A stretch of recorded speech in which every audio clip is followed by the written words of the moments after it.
Commander Elias Hart never expected silence to hurt more than words. He had survived battles where fire tore across the skies, where the screams of soldiers drowned out reason, where the stench of blood and metal clung to him for weeks. He thought. He knew pain. But when the alien queen avoided him day after day, he discovered a different kind of wound, one that left no scar on his skin, but carved slowly into his chest. He remembered the first day he saw her. The chamber was grand, built from translucent stone that caught the sunlight and spilled it across the floor like rivers of gold. Human officers stood on one side, Sarathi guards on the other. Everyone was tense, every movement sharp with suspicion. The war between their species had ended only months ago. The air still carried the memory of fire, and then she entered, the queen of the Sarathi. Her crown was not metal, but a living crest of ivory spines that rose from her head like wings. Her robe shimmered as though woven from threads of starlight. She moved with the kind of grace that made people lower their voices, made the air itself slow to watch her pass. Elias expected hostility. He expected her to glare at him with hatred, to call him murderer, to remind him of the blood spilled by human hands. Instead, something stranger happened.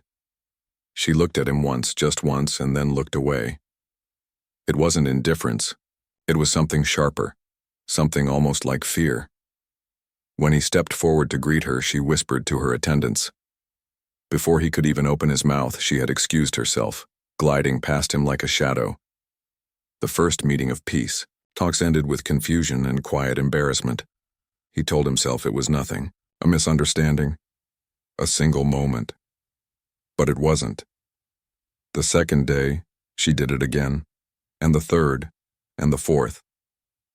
Whenever he entered the council hall, she found a reason to leave.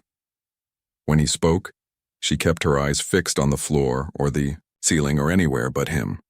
She spoke to the other human officers without hesitation.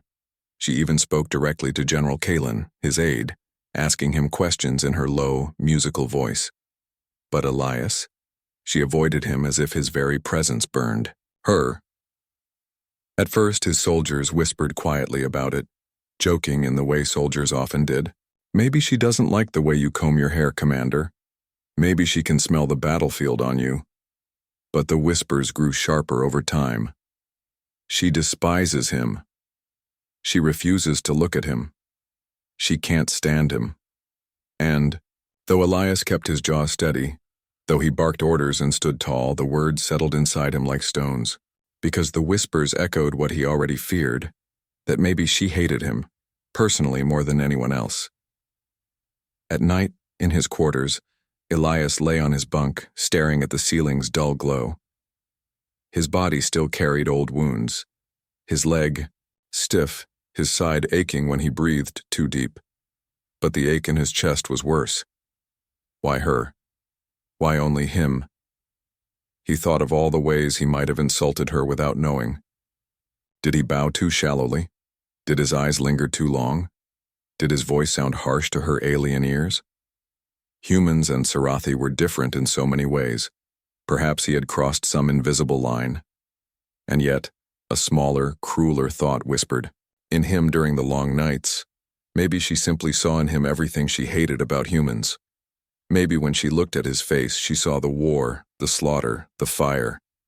Maybe he was nothing more than a walking reminder of pain. The silence stretched between them like the void between stars, dark, endless, and heavy with distance. Elias wanted to tell himself it didn't matter, that he was a soldier, not a diplomat, that his duty was to protect the fragile peace, not to seek the approval of an alien queen. But deep inside, he knew it did matter, because peace could not survive if its builders did not trust each other, and right now the most powerful voice of the Sarathi refused even to look at him. And the worst part, the part that gnawed at him like hunger, was that he did not know why. The tension did not stay hidden for long. Peace may have been declared, on paper, but trust was still a fragile glass, thin, ready to break at the smallest crack. And nothing cracked louder than silence. By the second week of meetings, the whispers had grown louder. Both humans and Sarathi noticed the strange dance between their leaders, The alien queen spoke to everyone, sometimes even to the youngest translator, but never to Commander Elias Hart. Human officers muttered among themselves when they thought he could not hear. She won't even stand near him. It's personal. She must know something about him. Maybe she lost someone to his squad. Elias ignored the talk at first. He had trained himself over years of command to let soldiers say what they would. Men under pressure needed words like lungs needed air. But these whispers, they carried weight. They spread like smoke, curling into every corner of the camp. And the Sarathi were not blind either. One morning, as he walked through the long, crystal corridors toward the council chamber, he passed 2 Sarathi guards. Their voices were low, but Elias caught the hiss of their language, and though he knew only fragments, he understood enough. "The queen despises him," one guard whispered. "He carries the face of their violence," the other replied. Their golden eyes slid toward him as he passed. For a soldier used to the battlefield, it should have meant nothing. But here, in the Hall of Peace, their eyes cut sharper than blades. The rumors became a shadow that followed him everywhere. In the dining hall, he felt the stares of both species. During strategy talks, he noticed the quiet glances exchanged whenever the queen excused herself as soon as he spoke. Even General Kalen, his trusted aide, began to avoid Elias's gaze. And still, he had no answer. At night, the silence of his quarters pressed against him like a weight. He would sit at his desk, fingers hovering over the reports he was supposed to review, but his mind wandered endlessly. Why him? Why always him? The galaxy was vast. The war had consumed whole star systems. The Sarathi had faced thousands of human soldiers. Why was it Elias, specifically, that the queen could not bear to face? Some nights he tried to laugh at it, a bitter sound in an empty room. Maybe she doesn't like my face, he thought.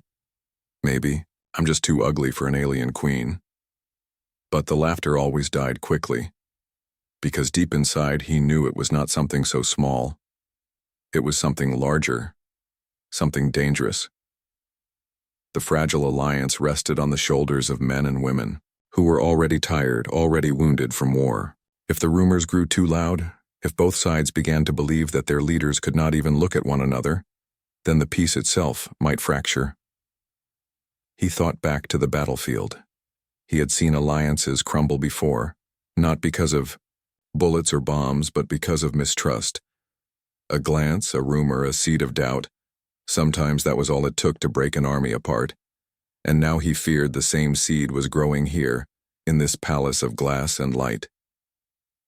One evening, he walked to the observation deck. From there, the alien city stretched out beneath him, glowing with pale green fire that burned in the lamps of the Sarathi. Towers of bone-white stone rose into the sky, and bridges like silver threads connected them. For all its strange beauty, the city carried scars, blackened ruins where bombs had fallen, shattered spires that had not yet been rebuilt. He stared at those scars for a long time, thinking. Maybe she looked at him and saw those ruins. Maybe she looked at him and remembered. Fire raining from the sky. Maybe he would never escape the shadow of the war, no matter how many treaties he signed or words of peace he spoke. The thought settled heavily inside him. For the first time in years, he felt powerless. On the battlefield, at least, he knew what to do. He could give orders, he could fight, he could bleed. But here, against silence and whispers, he had no weapon. And yet, deep inside, a flame still burned. A stubborn flame. If there was a reason she avoided him, he would find it. If there was a wall between them, he would break it down.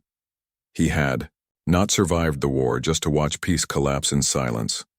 Commander Elias Hart clenched his fists as the alien city lights flickered against his reflection. He did not know why the queen avoided him.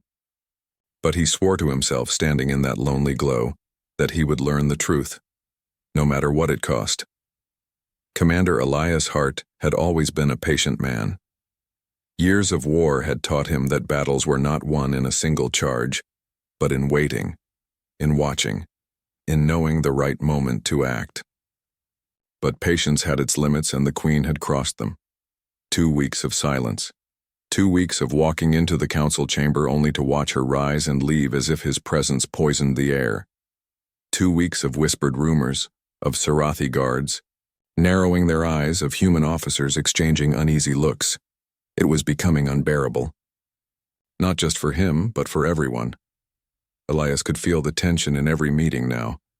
Each time the Queen avoided him, the council froze. Words grew shorter. Discussions lost their meaning. It was like watching a bridge crumble piece by piece, while everyone pretended it still stood strong. That night, Elias stood before the mirror in his quarters. His reflection looked older than he remembered, lines carved deep into his face, hair touched with gray at the temples. His uniform was clean, his posture straight, but his eyes betrayed him. They looked tired, shadowed, uncertain. He hated that look. With a slow, steady breath, he made a decision. He would not let the silence go on. He would not let the Queen avoid him one more day. If the peace between their people was to mean anything, he had to face her and force her to face him. The next evening, the chance came. The council session ended early. Discussions had been cut short again, the Queen retreating before he could speak. Elias followed quietly as her attendants guided her down the long, crystalline hallway that led to her private chambers. The hall was silent except for the soft hum of the glowing walls, a light that shimmered like water. His heart pounded as he quickened his steps. "Your Majesty," Elias said firmly, his voice echoing in the hollow corridor. The Queen stopped. Her attendants stiffened at once, their clawed hands drifting toward the weapons at their sides. The Sarathi guards exchanged sharp looks, their golden eyes narrowing with suspicion. But Elias did not move aside. He stepped forward, planting himself directly in her path. His broad shoulders blocked the narrow hall. His voice was calm, but it carried steel. "Have I done something to offend you?" he asked. His words were not angry, but heavy with the weight of weeks of silence. "Tell me. I cannot build peace if I do not know why you avoid me." The attendants hissed softly, their spines rising in warning. One even took a step forward, hand on the hilt of his curved blade. Elias did not flinch. He had stared down enemies in the trenches, had faced death more times than he could count. He would not be moved by threats now. Then the Queen raised her hand. The hall grew quiet. Her attendants froze, bowing their heads. Even the guards lowered their weapons, though their eyes still watched Elias with suspicion. Slowly, the Queen turned, to face him. For the first time, her gaze truly met his. Her eyes were strange, golden and unblinking, like twin suns staring into him. In them, Elias expected to see hatred, or disgust, or even rage. But what he saw instead stunned him. Fear. The alien Queen, ruler of her people, survivor of war, a figure of power and grace. She looked at him with fear. Elias's chest tightened. He had not expected this. For weeks, he thought she despised him, that she carried hatred in her silence. But fear. Why fear? The Queen's throat moved as if words burned inside it. Her lips parted, but no sound came at first. The silence stretched heavier than ever. Finally, in a voice low and trembling, she whispered something in her own tongue. Elias did not understand the words, but he heard the pain in them. Then, after a long pause, she spoke again, in halting, human speech, each word heavy and fragile.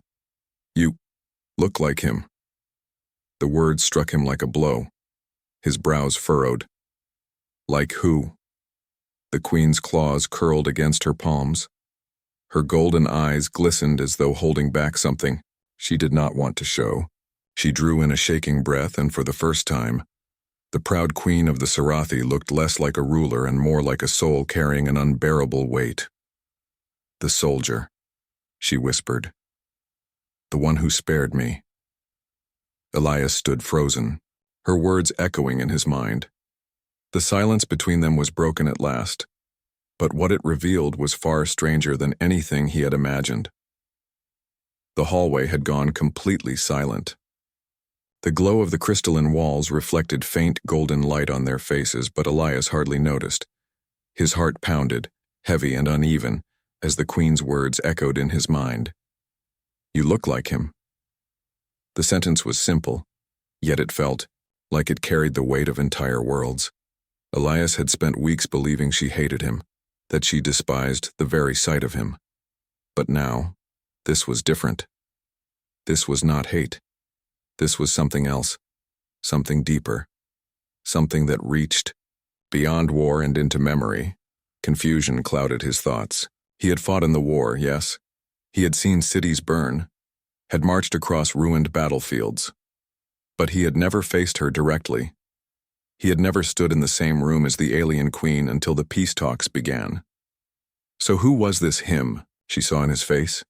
He took a slow step closer, his voice steady but softer than before. "Who do I look like? Who was he?" The Queen's eyes flickered with pain. Her throat moved as though each word fought to escape.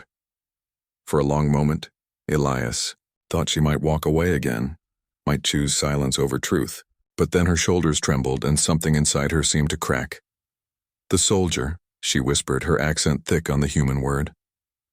"The one who spared me, when I should have died." Elias froze.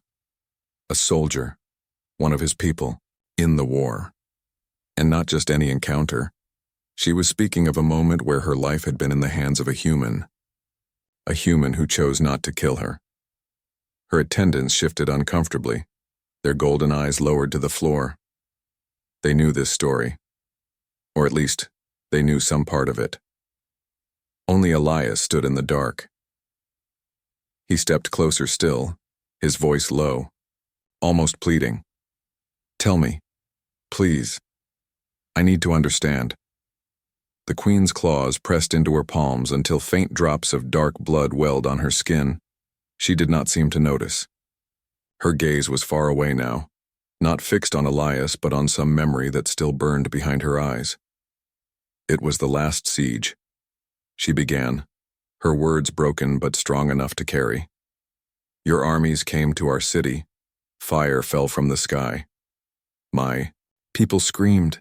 My palace crumbled around me. I was cornered, wounded, ready to fight until the end." Her voice wavered, but she pressed on. "And then he came. A human soldier, his armor broken, his rifle in his hands. I thought it was the end. I thought he would kill me as your kind had killed so many. But he looked at me and lowered his weapon." Elias's breath caught. He said words. She continued. Her eyes finally lifted to meet his, shimmering with unspoken emotion.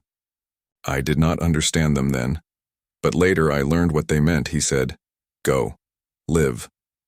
Her claws trembled as she whispered the words. "Go. Live. He spared me. He should not have. He could have ended the war in that moment, but he turned away. He gave me my life." The weight of her confession pressed down on everyone in the hall. Even her attendants were silent, their heads bowed. Elias could hardly breathe. He wanted to speak, to ask more, but his throat was dry. His mind struggled to catch up. She finally drew a sharp, painful breath and looked at him with eyes full of fire and sorrow. "And then you came," she whispered. "You, with his face. You, carrying his eyes, his shape, his shadow. Every time I see you, I see him, and I cannot bear it, because I fear what it means. I fear the debt I owe, and I fear the mercy that shames me." Her voice cracked at the last words. The mighty queen, who had never bowed her head to human generals, who had ruled her people with iron will through years of fire and loss, now trembled in the quiet of the crystal hall. For Elias, the revelation struck harder than any battlefield wound. She had not avoided him out of hatred. She had avoided him because his face carried a ghost, because every time she looked at him she remembered a moment when her life should have ended, but didn't.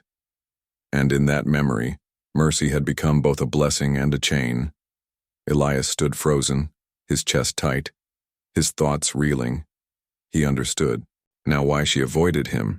But he also understood something else, something that made his heart heavy with both sorrow and determination. This was no longer about rumors, no longer about politics or appearances. This was about a scar on her soul that no treaty could erase, and now that he had forced her to speak, there was no turning back. The Queen's voice carried the weight of a broken world.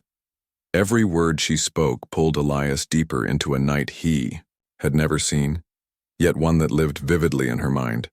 She stood tall, but her golden eyes did not look at him anymore. They were staring through him into the past, into the fire. Her attendants kept silent, their heads bowed, as if this story was not meant to be heard aloud. The palace was falling, she began softly. Walls cracked, stone burned. The sky rained fire. I had fought for days without rest. My claws were broken, my blood marked the floor. Still, I would not kneel. I would not surrender. I was the Queen. If I was to die, I would die fighting. Her voice faltered, but she continued. I was alone when he found me. A human soldier, his armor cracked, his helmet half gone. His face was bloodied, his steps unsteady, but his eyes burned like iron. He had me cornered. There was no escape. Elias's chest tightened. He could almost see it. The ruined hall, the smoke, the soldier standing with rifle raised. I lifted my blade. The Queen whispered, her claws curled tightly in memory. I was ready for his strike. But he stopped. He looked at me as though he saw something more than an enemy. His rifle shook in his hands, but then he lowered it. The hall was silent except for her voice, trembling with memory. He could have killed me. He should have killed me. I was the symbol of the war. If I had died, my people would have surrendered. But instead, he whispered words I did not understand. His voice was weak, broken. Later I asked your language scholars. They told me what he said. Her golden eyes finally lifted to Elias, shimmering like liquid fire. Go. Live. The words hung heavy in the air. The Queen drew a shaky breath. And then he turned. He left me there alive while the palace fell around us. I did not understand why. I did not believe mercy was possible in war. Not from your kind. Not from anyone. Her shoulders trembled. I swore I would never forget. His face. The soldier who chose mercy instead of blood. The soldier who gave me life when I expected death. Elias stood frozen, his thoughts racing. He searched his memory, trying to recall if he had been there. But no, he had not fought in the palace siege.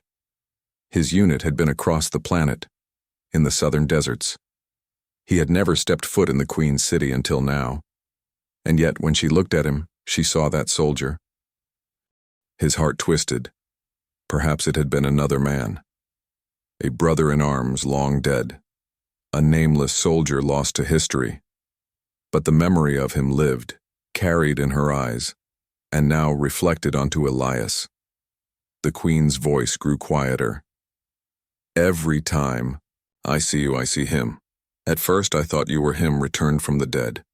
Then I feared it. I prayed it. I could not bear the weight of what it meant.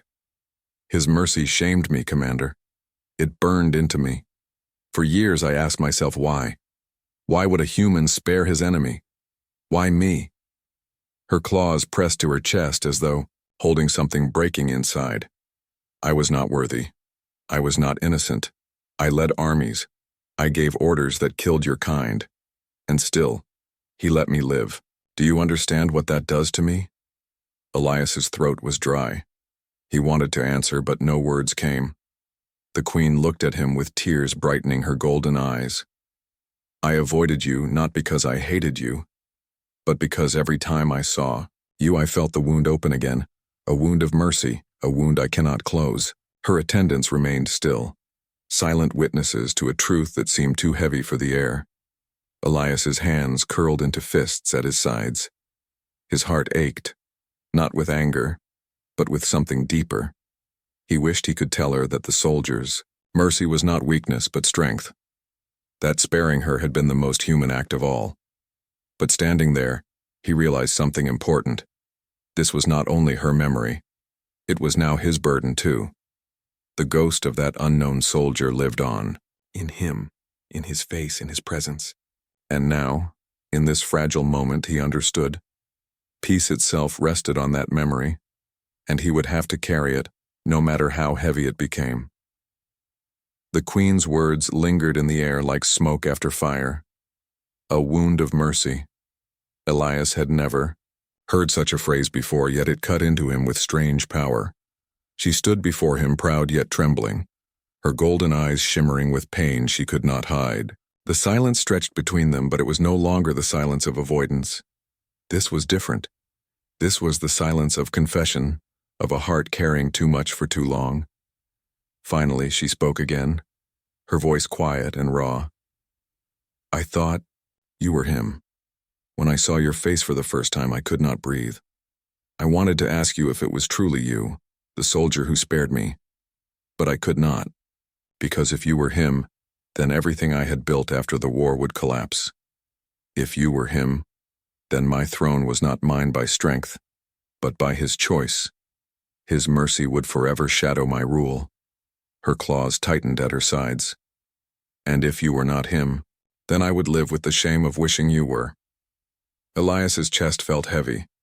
He could see it now, the reason she had avoided him all this time. Not hatred, not contempt, but fear of what his face represented.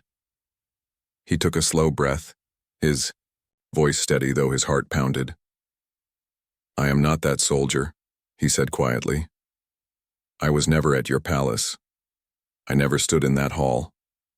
Her eyes flicked up to him sharply as if searching his face for lies. But, Elias continued, his tone softer, I believe him. I believe what he did. I believe those words, go, live, were not weakness. They were strength. The kind of strength that made us human. The Queen's lips parted, but no words came. You see his face in mine, Elias said. Maybe because he and I share something. Not the same blood, not the same history, but the same choice. The choice to believe life is greater than death, that even enemies deserve a chance to live. The Queen's golden eyes glistened. She looked away for a moment as though the weight of his words pressed too heavily on her. Her voice cracked when she spoke again. Do you know what it means to live because your enemy chose it? To build a throne, to carry a crown knowing it rests not only on your victories but on his mercy? I am a queen, Commander. My people see me as strong. They do not know how close I was to death. They do not know how much I owe to a human. To tell them would be to shatter the faith they placed in me.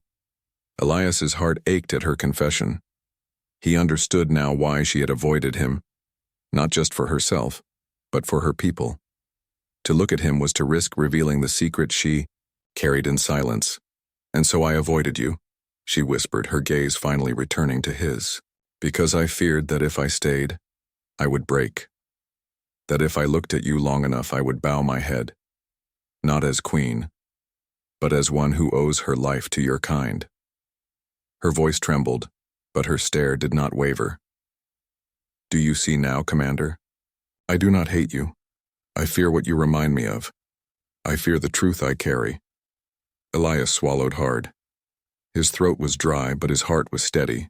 He had listened to soldiers confess their fears in the mud of war, to dying men whisper regrets with their last breath. He had thought nothing could surprise him anymore. But this was different. Slowly he stepped forward, not as a soldier, not as an enemy, but as a man. Then don't see me as your ghost, he said softly. Don't see me as the man who spared you. See me as the proof that mercy lives in us still. That peace is possible because one soldier once believed your life was worth more than death. The Queen's eyes widened slightly, her breath catching in her throat. For a heartbeat, the proud ruler seemed almost vulnerable, standing before him not as a queen but as a woman haunted by memory. Her attendants looked uneasy, shifting quietly, but none dared speak. The moment belonged to the two of them alone. At last the Queen's claws unclenched, her shoulders lowered ever so slightly, as if some of the weight she carried had lifted. Her golden eyes glimmered, and though her voice was still quiet, it no longer trembled. "Perhaps you are right," she whispered. "Perhaps you are not my ghost. Perhaps you are my proof." For the first time she did not look away, and for the first time Elias felt the silence between them begin to break. Not with fear, but with understanding. The hall was quiet but no longer heavy with fear. Something had shifted. For weeks, silence had been a wall between them, cold, unyielding, impossible to cross. Now in the faint glow of crystal walls, that wall had cracked. Elias stood tall, his chest steady, his eyes fixed on the queen. He had heard her truth, the truth she had buried beneath years of rule and strength. She had revealed her wound, and, in doing so, had revealed her heart. The queen, for her part, no longer turned away. Her golden eyes, shimmering with emotions she had long tried to hide, stayed locked with his. For the first time since their meeting, she was not running, not hiding, not fleeing the shadow of his face. It felt like the first real moment between them. "I carried his memory as a chain," she said softly, her voice echoing in the corridor. "I thought it bound me. I thought it weakened me. But perhaps it was not a chain at all. Perhaps it was a seed." Elias tilted his head slightly. "A seed?" Her lips curved in the faintest, saddest smile. "Yes. Mercy planted in the ashes of war. I buried it, I feared it, but it grew. Every time I avoided you, it grew stronger. And now I see that seed has become something greater. A chance for peace." Her attendants shifted uneasily, glancing at one another, but none dared interrupt. They too seemed to feel the weight of what was happening. Elias's voice was quiet but firm. "Then let us water that seed together. Let us build something that lasts, not from fear, not from shame, but from mercy." The queen's throat tightened. Her eyes shimmered with unshed tears. Slowly, hesitantly, she reached out a hand. It trembled just slightly as her claws stretched toward him. Elias did not hesitate. He stepped forward and took her hand gently, his rough, scarred palm against her strange, alien skin. It was a small gesture, simple, but in that moment, it was greater than treaties, greater than armies, greater than the ruins of war. The alien queen had touched him, and she did not pull away. Her attendants gasped softly, for they had never seen her allow such closeness with anyone, least of all, a human, but the queen ignored them. Her gaze was locked on Elias, her grip steadying. "You speak as though this peace can live," she whispered. "Do you truly believe it?" Elias nodded. "I do. Because one of us already proved it possible. The soldier who spared you, he believed. He made the choice to see life instead of death. If one soldier could do it, then so can we. So can our people." For the first time, the queen's golden eyes filled not with fear, but with light. She closed them briefly, as though letting his words sink deep into her soul. When she opened them again, she did not look away. "Then let this be our truth. Not the war, not the fire, not the hatred. Let this bond, be what we pass on." Elias tightened his grip slightly, his voice steady. "Together, then. No more silence between us." The queen nodded once. No more silence. The hall seemed to breathe again. The tension that had clung to the walls for weeks finally eased. The attendants bowed, uncertain but respectful.